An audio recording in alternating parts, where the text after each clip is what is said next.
Arsenal took on Crystal Palace in the Carabao Cup. With this being a favourable draw for Arsenal, due to their defensive mistakes, they were 1-0 down early in the game. However, Jesus came back to save Arsenal and Arsenal won the game 3-2. It was Jesus' hat-trick which saved Arsenal and maybe Arteta's job. So let's break down the game and see how it went.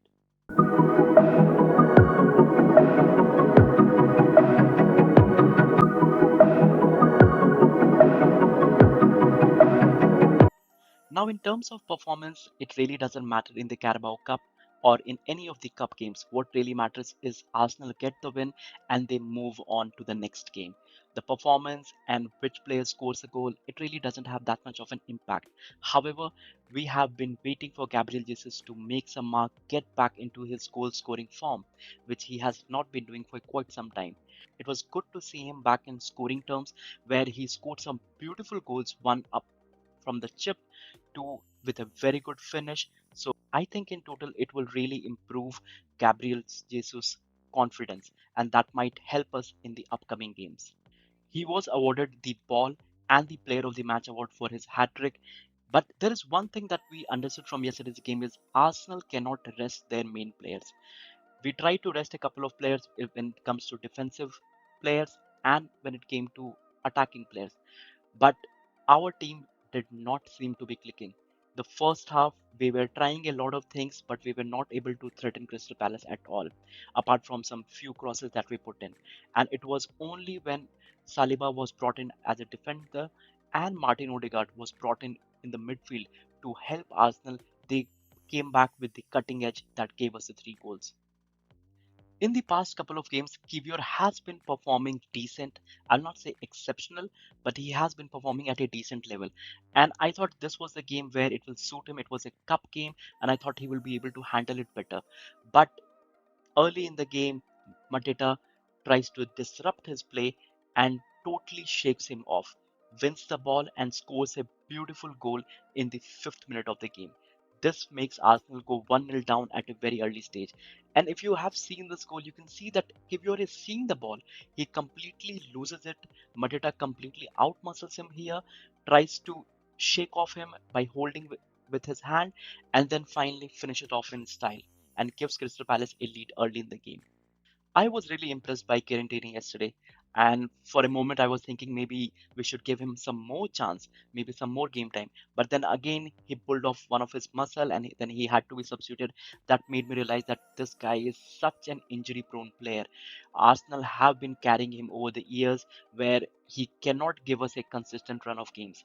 And this was after a long time that he started for Arsenal. He was playing decent, he was whipping up some good crosses, and finally pulls up a muscle and then has to go off. And that is where Lewis Kelly is brought in. This was one of the finest moments that I saw from Kieran Tierney, where he whips a ball which goes to Sterling. I really thought Sterling should have finished the game here. He should have at least got us the leveler, but he tries to shoot it first time. It hits the keeper, and the lucky part is the rebound falls for him. He takes it another dig at the ball, but it hits the post and then comes back. And I was really thinking that Sterling would give us the equalizer here, given that he was not marked by anyone, he was completely free, but he missed both of their chances. Since Arsenal were not able to break Crystal Palace defense, it was time for our captain to be brought on. And it was our captain, our El Capitano Martin Odegaard, who came on the pitch and started to pull the strings for Arsenal. I was a bit sad about Anveri being substituted off at halftime. I think it would have hurt his confidence that was required for the upcoming games. But this was a must-win match for Arsenal, and we really required a creative spark that can only be provided by either Bukayo Saka or Martin Odegaard. And when he came on, he started pulling the correct strings for Arsenal, where you can see the first goal where he puts in a superb pass for Gabriel Jesus. Gabriel Jesus makes a quick turn. He tries to chip over the keeper and finish it off in style. It's a beautiful goal. It's a beautiful chip for Gabriel Jesus, and that gives Arsenal the equalizer.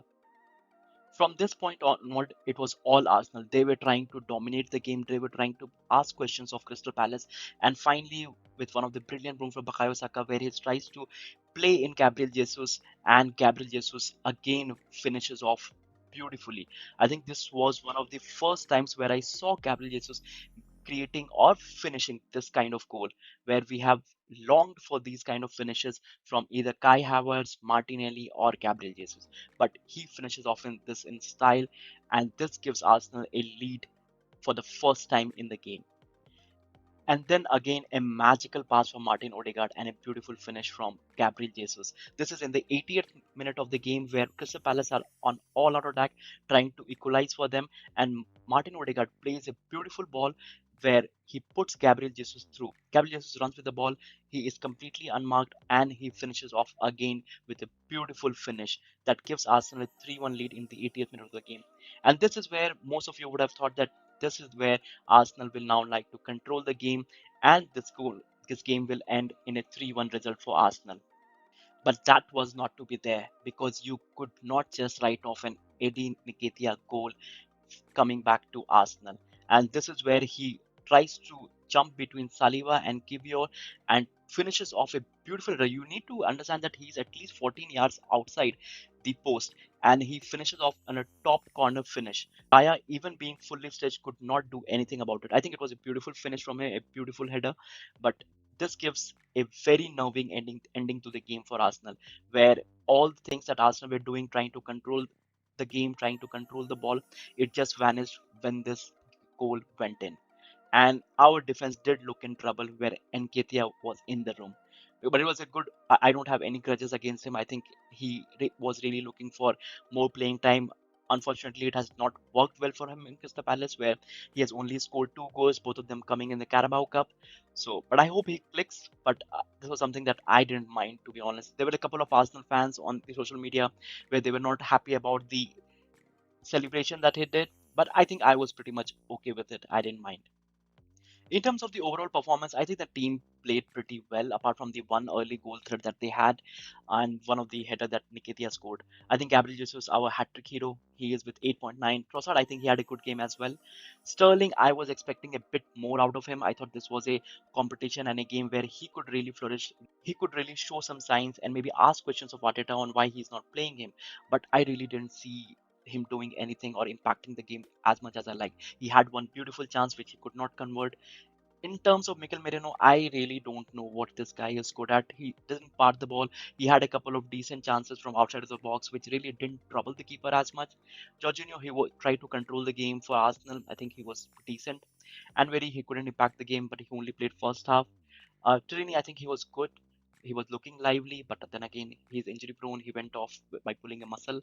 Kiwior didn't had a good game. I think he was completely outmatched by Mateta for the first goal. Timber was good. Partey, he was again playing in his not his natural position as a right back, so I think he didn't had a good game. David Raya, I think apart from a couple of chances that he didn't had much to do, but he couldn't make the saves for both of the goals. But the finishes were good as well. In terms of the match stats, we can see that Arsenal had most of the possession with 71% to Crystal Palace 29, 6 big chances created to their 1, 12 total shots to their 8, goalkeeper saves 2 is to 6, corner kicks 4 is to 2, fouls 7 is to 12. We had 551 passes to their 225, tackles 9 is to 30, and free kicks 12 is to 7, with one yellow card for each. For me, I really didn't care about the performance or how the players played. I really wanted Arsenal to get a result out of it. It's a cup game. The only thing that is needed is you to move up the ladder, and I think Arsenal did that. Now they are in the semi-final, which will be a two-legged match. So I'm hoping that they might get a favorable team, but let's see. Apart from this, I think now they need to start concentrating back on the Premier League, start getting results and the performance. We saw some glimpses of very good play yesterday, and I want to see them in the Premier League as well. Do let me know your thoughts in the comment section. What did you think about yesterday's game? Who was the player for you who really impacted the game? And do you think that Arsenal should now try to play with the same kind of tempo in the Premier League games? Because we have been playing pretty dull. Now, with that being said, that's the video then and there, people. Do let me know your thoughts in the comment section, and don't forget to like, share, and subscribe. I'll see you in the next one. Thank you.